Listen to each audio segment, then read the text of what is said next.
Sa mga nag-viral na dokumento na nagdadamay sa pangalan mo, sa tingin mo ba may katotohanan ang mga nasabing dokumento? Sa tingin mo?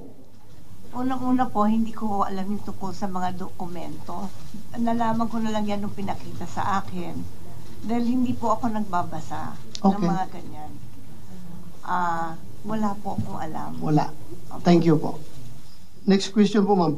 May property ka ba sa Rockwell? Ikaw ba ang nagmamay-ari ng Unit 46-C Rizal Tower Building located at Rockwell, Barangay Poblacion, Makati City? Opo. Sa'yo yon? Opo. Yung 46-C? Hanggang 2012 po. Nabenta ko na ko yun. Wala na ako doon. 2012. Anong month yun nabinta? Hindi ho ako sigurado sa month, pero yung year naalala ko.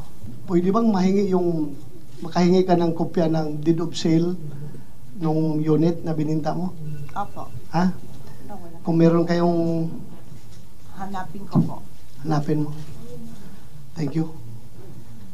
Ito rin ma'am, may napabalita in 2011, 2 former household workers who lodged a complaint of serious physical injury against Maricel Soriano stated that they decided to flee from the actress condominium unit also because of her alleged cocaine use.